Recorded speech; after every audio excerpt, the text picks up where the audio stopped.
There was a time when the Kardashians felt almost normal. A little chaotic, a little funny, but real. They were a family who invited cameras into their home, not knowing that one day, those cameras would never leave. Fast forward to today, and every moment of their lives, their loves, their heartbreak, even their children's tears, has become part of a billion-dollar empire. Fame built on exposure, I imagine it's addictive. It starts as opportunity, but then it ends as obligation. And for Kim Kardashian, the cracks in that system seem to be finally starting to show. In a recent interview, Kim said something that stopped me in my tracks. She said Kanye hadn't seen their kids in months. She later revealed she was essentially raising them alone and she was protecting them. But for someone who has spent nearly 2 decades turning her life into a show, well, this moment felt different to me. There was hesitation. There was a flicker of shame. You can hear my cat in the background, Goku. But maybe deep down, Kim knows that saying too much, even when it's true, comes at a cost her children will have to pay. And in fact, I would argue they're starting to pay for it now. The Kardashians didn't just change reality TV. They redefined what it means to live publicly. But when your entire identity is built on sharing everything, what happens when you start realizing that everything includes your kids' privacy, their innocence, and maybe even their future? This isn't a story about fame anymore. It's about what happens when fame becomes the family business and no one can clock out. When Keeping Up with the Kardashians first premiered in 2007, it wasn't the global juggernaut that we know it today. It was quirky, awkward, and even endearing to some extent. A show about a blended family with loud personalities trying to navigate family, relationships, and each other. Back then, Kim wasn't a billionaire, of course. She was Paris Hilton's former assistant. Khloe worked in retail along with her sisters. And Kourtney was the sarcastic older sister who refused to take anything too seriously. They were messy, yes, but in a human way. And the biggest arguments were over who stole whose clothes, or who was late to dinner, who used the other's credit card. It wasn't glamorous, it was relatable. And there was something strangely wholesome about it all. A family who still ate together, fought together, but they laughed together.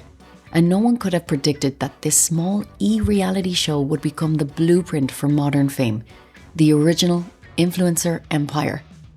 But that's exactly what happened. As social media exploded, the Kardashians realized something most people didn't. The world was starving for intimacy, and they were willing to serve it up, one personal detail at a time. What started as a family TV show evolved into something else entirely. A business model built on exposure. That's it. Nothing more complicated. Exposure is the business. Every relationship, every argument, every heartbreak became monetized content. Even having sex became content. The line between real life and reality TV began to blur, and eventually it completely disappeared. They learned that the more they gave away, the more the world gave back. Attention, fame, and unimaginable wealth. But what they didn't realize then was that once you sell your privacy, you can't buy it back. And if you choose to have children, which they have, well, they're born into a world without privacy if you continue to sell yourselves the way you have been. And as their brand grew, so did the stakes, because the product was no longer makeup or fashion or television. It included all those things, but the main product was them. Their lives became the show, and their children, as we're seeing now, are becoming the sequel. It was innocent at first, until it wasn't. It's hard to pinpoint the exact moment when things began to take a huge turn, but I would say somewhere between season 5, 6, and 7, with the rise of Instagram. Well, that's when the Kardashians stopped living their lives and having cameras follow them. And I would argue they started producing their lives. Their brand was no longer about who they were. This cute little family who would fight and laugh and have dinner at the end of the night. But it changed into how they could market who they were. And the show wasn't just entertainment anymore. It was advertising, especially looking back at it now. Every storyline became cross-promotion. Every emotional confession doubled as a brand campaign, especially in the later seasons. A breakup meant a ratings boost. A fight became viral content. And even motherhood, the most intimate private experience, became marketable. We literally saw babies come out of their vaginas. They mastered the art of controlled vulnerability. They had shared just enough pain to seem human, but never enough to seem completely weak. It was genius and also deeply dangerous, because once your emotional life becomes a product, you have to keep manufacturing it. Think about it. Kim's wedding to Chris Humphries was filmed for television, and her divorce became a storyline. Chris Humphries has since said that that period of his life has haunted him ever since, and that he has become known as that guy, and that his basketball career has become completely overshadowed by his 72-day marriage to Kim. He wrote an essay about it, but it was quite interesting to hear his perspective. And even though he came across as deeply unlikable on the show, hearing how this 15 minutes of fame in terms of the Kardashian world really affected him decades later, well, he has my sympathy. People still come up to him and say, you're that dude. And they don't recognize him for his actual career. So it does sound like it was a challenge for him. And not to mention that he claimed he was getting married for the long run. And obviously there are allegations that Kim didn't. There rumors are out, you guys know about it, that the wedding was set up step by step between Hughes and E, and that Chris was casted as the role of the husband. Oh my God. That is the most ridiculous thing I've ever heard. That they looked around for Knicks and Nets and Jets and people to cast Knicks and Nets and Jets. Okay. Well, listen, I don't think Kim would, first of all, ever do something like that in a million years. No, No, not our Kim. She's not our... Then we have Kanye's outburst that became episode arcs. You are my wife, and it affects me when pictures are too sexy. You built me up to be this like sexy person and confidence and all this stuff. Yes. And just because you're on a journey and you're on your transformation doesn't mean that I'm in the same spot with you. So. Okay, all right, cool. Khloe's heartbreaks filled entire seasons. You know my mother, you know my sisters. I talked to you about the first time Tristan cheated on me. That's the father of her daughter, and they made seasons out of him cheating on her. They weren't living, they seemed to be performing reality, and the world rewarded it. Every confession brought more engagement, more headlines, more followers. When Tristan cheated on Khloe, they probably got their highest ratings ever. But again, you have to think, that is the father of her children. Is that stuff that you want out there? I don't know. Fame became a feedback loop, and the more they gave, the more they had to give. At first, this formula looked like empowerment. Kim built empires. We saw it with Skims, KKW Beauty, even a law career, if you want to call it that. Kylie became the youngest self-made billionaire. Again, that's up for dispute. There are allegations that figures were played with before they submitted Kylie as a candidate for the youngest self-made billionaire. When Kylie Jenner made the cover of Forbes magazine in 2018, you could say it caused some controversy. It was everywhere from the New York Times to NPR, even the dictionary weighed in. And when Kylie turned 21, even the bartenders at her birthday bash wore t-shirts that had her Forbes cover on it. The story was also immortalized in Travis Scott's Grammy-nominated. The story we're telling in 2020 is a little bit different. Kylie Jenner is super rich, and her business is wildly successful. But for years, she has lied and exaggerated just how successful she really is. So let's take a step back. When Kylie's cover debuted in July 2018, a reporter did have some doubts about the numbers her camp was claiming. But we were provided with proof in the form of tax returns that Kylie herself signed. Plus, analysts and industry experts verified what Kylie's camp was saying, that her business was doing at least $300 million in revenue every year. While we can't prove that those tax returns the Jenners sent us were fake, we're pretty sure now that they were. And regardless, it's clear that for years the Jenners have been lying. In November, Kylie Jenner agreed to sell 51% of Kylie Cosmetics to Coty. That's the beauty giant that owns brands like Clairol, Rimmel, and Sally Hansen. And the deal valued Kylie's business at over $1 billion. And her earnings from the sale are an estimated $540 million before taxes. But while the deal was great for her wallet, it was maybe not so great for her reputation, because in selling to a public company, details about her business have come out. The sale has laid bare one of the Jenner family's biggest secrets, which is Kylie Cosmetics is not nearly as big of a business or as successful of a business as they spent years leading the entire world, including Forbes, to believe. The numbers just don't add up. Kylie Jenner's camp led us to believe that the business had done $360 million in revenue in 2018. In reality, that number was only $125 million. Then there's the skincare line. They told us that the skincare line, which launched in May of 2019, had done $100 million in revenue in just 2 months. And in reality, it hadn't even done $25 million in 6 months. So, what does this mean for Kylie's fortune?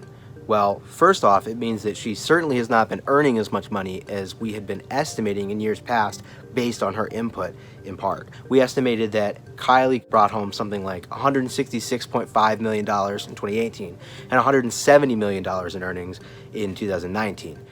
In actuality, it was only around $50 million each year. As for Kylie's billionaire status, given these findings and the impact that the coronavirus pandemic is having on all beauty businesses, we think that her net worth has fallen below $1 billion. In other words, Kylie Jenner is no longer a billionaire. Every year we go back and forth with Kylie's team, whether it's about her billionaire status or if it's about her ranking on the Celebrity 100. And every year they have something to tell us. It's a matter of great importance to the Jenners where we put Kylie on these lists. This year was no different at first. We presented all the discrepancies, kind of why were our revenue numbers so off, why were our profit numbers so off. But as we started to ask more questions about these discrepancies and the outright lies in some years, the Jenners did something that is very out of character. They stopped answering our questions. Khloe turned her pain into a fitness brand, Revenge Body, because she was always known, as she says, as the fat one or the ugly one. Again, they're her words, not mine. And so she essentially, from what I see, got surgery, lost weight, completely changed what she looked like, and then marketed all of that through a TV show. But the formula came with a catch. They could never stop because stopping meant irrelevance. And we're seeing that now with Kourtney. And good for Kourtney. I don't mean that in a bad way, but she's decided to clearly step out of the spotlight, and obviously she's not on the tip of everyone's tongues. And that's probably what she wants. So good for her. But it just only adds to my point that if you do choose to build your life on yourself and then you decide you do want your privacy, well, a lot of money, a lot of deals, a lot of things will disappear. But I would argue you gain more peace of mind, privacy, and probably even more happiness. Kourtney financially is not suffering. I mean, she's made her millions now. There is no need for her to keep selling her kids, her life. She still has her businesses, but it's not in your face like the rest of them. And she seems to have realized the consequences and keeps her children quite protected, which we'll touch on later on in the video. But there is a cruel irony of modern celebrity in general. You can't take a break when you are the product. And we see more celebrities, even if they're actors or singers, they are the product. Sydney Sweeney, yes, she's an actress, but she is the product. How she looks, her body, her makeup, her eyes, her beauty, she is the product. So if she takes a break from all this media that she's doing, will people still go to see her movies? Maybe. But I would argue not to the same extent as when you push yourself as the product. And like I said, she's just one example of many. It's not just Sydney Sweeney. Many major celebrities today do realize they're the product and they push themselves. But back to the Kardashians. Well, their empire was never just about beauty or money or fame. It was also about control over their image, their narrative, perception. Just to give you one example, the sex tape that Kim and Ray J made. There are allegations. And I'm pretty sure it's been proven legally in California. If a video like that is to be published and monetized, the parties in it have to sign a contract. So the storyline of her being used and crying, well, we have to question if that's real. What really triggered him recently was that Kris Jenner went on to James Corden's show, who I cannot stand him, and she met up with this lie detector guy named John, who I'm thinking about making a video about this guy because he has definitely taken the lie detecting system, the polygraph, and he's exploited it because he's like an entertainment like lie detector guy. You know, he does whatever the show or the person paying him tells him what to do. So Kris Jenner went on there and like, you know, answered questions and, you know, she was telling the truth when really she wasn't. And one of these questions involved that tape. Did you help Kim release her sex tape? It's okay. No. True. Of course it's true. Thank you. Of course it's true. So he wrote a whole paragraph about this situation, calling him out and calling them liars. I love this part right here. Wait until they see your contract you signed the same day as me. You guys should have quit when you were up, but now you will be another American Greed story. Clown cakes. I mean, allegedly, she made millions off of that sex tape. And Ray J came out in the last few years showing receipts, showing her handwriting on the tapes of where they were and where it was filmed. And apparently Kris Jenner was involved in it too, allegedly. But control is an illusion when your entire identity is public property. And I think Kim is starting to understand that now. When Kim sat down on Call Her Daddy, it wasn't the first time she spoke about Kanye, but it might have been the first time she sounded tired. Not angry, not rehearsed, just exhausted. She said he hasn't seen the kids in months. She said she's raising them full time, I think 95%. And later on, she would say that she would need to protect them. From what exactly, I'm not sure, but she said she needs to protect them. Whenever he'll call for them and ask, it's probably been a couple months since we've heard from him. But and you could almost hear the weight in her voice, the years of public scrutiny, the endless need to appear composed, the exhaustion of being both mother and media brand. But what struck me wasn't what she said, it's that she said it. Because for someone who has spent her entire adult life turning her private life into public conversation, this moment felt different. There was hesitation. There was almost a flicker of awareness, like she knew that each time she talks about Kanye, she is crossing a line, even as she says the words, because a part of her seems to realize that this will live forever. She's made comments before that would indicate she's aware that her decisions and her words affect her kids. And one day, her kids will see the interviews and the videos and everything they've done. And this is what happens when the personal becomes performance, because even your pain is part of the show. And yet it didn't feel like manipulation this time. It felt like conflict. And this is the interesting part of this whole topic today. We have a woman who is torn between what she built and what it costs her family. That's what I see. Because the truth is, Kim Kardashian knows exactly how media works. She's been in the public eye for 2 decades. She's been media trained. We saw this on Keeping Up with the Kardashians. There were episodes of them practicing how to answer questions. She knows the impact of every headline, every quote, every moment. Which means she also knows that sharing her children's reality, a painful one, in that their father is absent from their life, according to Kim, well, that's another form of exposure. Imagine your mother went on a podcast and started talking about your father's absence from your life while you're still a child, especially North. She's 12. She's at an age where she's still very young, but she's old enough to understand what's happening, but not to a full extent. Obviously, hindsight is 2020. So it's a very tricky thing that Kim has gotten herself into. I don't think it's malicious at all. I don't think Kim is a malicious person. I think it's habitual. I think it's learned behavior. This, I shouldn't talk about it, but I have to because that's my brand. She was trained by fame to turn vulnerability into value. And I think she still, even though she knows it's not a good idea, she still did it. She still talked about it on that show. She could have simply told Alex Cooper, who is the host of that podcast, look, I've learned through the years that talking about the father of my children is not a good idea. So as much as I know the world wants to know, this situation is just too delicate to talk about publicly because it's a very real and painful situation that my kids are going through, that I'm going through. And I think it's just better for everyone that I don't comment on that. But she didn't do that. She explained that he hasn't seen his kids in months. And although that's true, and she has the right to say it, she has to question, is that a good idea? Is that a good idea to be talking about that on a podcast? I would argue not. I think the moment on Call Her Daddy wasn't just another interview. It was a mirror. Because for a split second, it's almost as if Kim seemed to see what the rest of us have seen for years, that her family's empire isn't built on stability. It's built on a house of cards. A house where every confession keeps the structure standing. But at the same time, it also weakens it. The Kardashians built their fortune by giving everything. But the older Kim gets and the older her children get, the more she seems to understand there's nothing left to give that isn't already hers to lose. The Kardashians have built their fame on family, but that also means their family have become the brand. And now we've got the next generation that's living inside that brand. We've got North, Saint, Chicago, Sam, True, Dream, Stormy, Air. Kourtney also has children, which I haven't mentioned here, but they seem to be living a private life, and that's why I haven't mentioned them. The kids that I did mention, well, not only were they born into cameras and commentary and curated chaos, but they're still living it very actively. I'm pretty sure North has her own TikTok. We had their births filmed, their faces trademarked, their childhoods posted for millions. But unlike their parents, they never got to choose this. Fame was their inheritance. It's not something they earned. It may be something they didn't want.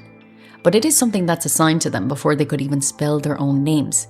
And it's really interesting to see. And now, the scrutiny has already begun. This is the painful part, and this is the part where they really do have my sympathy. In the podcast that I mentioned, Call Her Daddy, Kim spoke about a recent backlash that she got, essentially, because she let her 12-year-old daughter, North, wear a corset and a miniskirt, an outfit that people labeled inappropriate. And to be honest, it was, at least in my opinion, for a 12-year-old, let her be a kid. You're not a child for that long. Just to try and enjoy it. Wear the oversized t-shirts, just enjoy it. Try not to be too conscious of your body. That would be my advice. But of course, that's another issue. Those children growing up in a house where looks also are a huge part of your business, well, one could argue maybe they're more body conscious than the average, perhaps. But anyway, getting back to the backlash about North's outfit, Kim admitted in that podcast that it was a mistake, that it's a learning curve. She explained that all of North's friends dressed that way too, and that night they were all dressed the same, according to Kim. But she said because North is famous, she can't do that anymore. It's interesting because all the kids are like wearing the same things, but then my daughter tries to wear it, and then I'm like, okay, we're never wearing that again. Unfortunately, we made that mistake in front of the whole world. And she's, usually a girl that dresses like a tomboy most of the time. And she wanted to try something that her friends were wearing and went to the same place that they went to. And they all got these, outfits. And then she wears them and it's just like, okay, wait, maybe you can't wear that, And so as a mom, you're kind of like learning at the same time. But yeah, I just think anyone that's raising kids, especially 4 kids by myself, I'm doing the best that I can, and my babies are good babies. Yeah. So I just urge everyone to not be judgmental and to have grace on single moms trying to figure it all out with a preteen. It's a lot. And that one sentence says everything. Because North is famous. Not because of anything she did, but because her mother made her famous. Because let's be honest, if it is true that North's friends were all dressed the same, and North was the only one who got picked out for it, well, of course that's unfair. Should 12-year-olds be wearing corsets and miniskirts? Well, I would argue no. But the fact that it was only North that was picked out for it, of course, it just shows you that she is under more scrutiny than the average person. And in fact, I also came across other videos that were dissecting everything from the way North looks to the way she walks. I mean, it was insane watching some of these videos, considering her age and the detail that people had in focusing on her just walking down the street. I mean, essentially, we're watching North live with the consequences of a fame she didn't ask for. Every outfit, every TikTok, every expression becomes public debate. And these are children at the end of the day. Yet they are treated like public figures. And yes, I know they are public figures, but they're still children. They're dissected by strangers. It's almost unnatural at that age to be picked apart so in such detail. And the saddest part is that it's not just Kim. Khloe also films her daughter and her son. And True, I'm pretty sure she has brand deals. Kylie curates Stormy's image. She's like a mini influencer. Even Rob's daughter, Dream, she recently appeared wearing makeup on a catwalk. I think she's 7 years old. I mean, these children seem to be skipping childhood. It goes from baby, toddler to teenager directly. Their lives are monetized from birth, their faces, their assets in this billion-dollar empire. And when your parents' job is to be famous, nothing else, well, you never really get to decide if you want your privacy. And maybe that's why Kourtney stands out now. And I mentioned this earlier, but I want to bring it up here because it fits in perfectly. she seems to be the only one who recognizes the cost. She has completely stepped back from what I see. She's refusing to film. She refuses to share her children's private moments. She has been called difficult, lazy, and I think even jealous by her siblings. But I don't think so. I think Kourtney is conscious of the effects. She once said, it's not about fame anymore, it's about peace. And maybe that's what Kim is quietly realizing too. That peace and fame can't coexist, not at the level that they live. You can have one or the other, but you can't have both. These children are growing up in a house built on exposure, and even if the walls sparkle with gold, the foundation still cracks, because a house of cards can look beautiful, right up until the moment it collapses. The Kardashian story has always been about control. Control over their image, control over narrative, control over perception. But control on constant exposure isn't real control. It's dependency if you really analyze it. It's like that house of cards I was talking about. One story supports the next, each confession propping up the last, and the entire empire stands tall, but it only takes one wrong move, one truth too raw, one scandal too real for the illusion to fall apart. And it will be interesting with the next generation to see if they keep this house of cards standing or if they just say F it and let it fall. And maybe Kim feels that now. The hesitation in her voice, the flicker of guilt, the quiet moments that used to be hidden but now play out in front of millions. No one from the family has taken any responsibility for my hospital visit, but if we were to go online, that's 50% of what people say at least. Or maybe, am I lying? It doesn't matter. Am I lying? It do matter! It does matter! It does matter! What are you yelling? You just said you don't... I have to finish the sentence. She knows this can't last forever, and that attention is not love, and that fame is the most fragile foundation to build a family on. Her eyes seem to sense that. It's a woman trying to protect her kids, I have no doubt, but she's protecting them from the very machine that made her powerful. But that machine doesn't stop, it simply adapts. The show ends, another one begins, the brand rebrands, the cycle resets.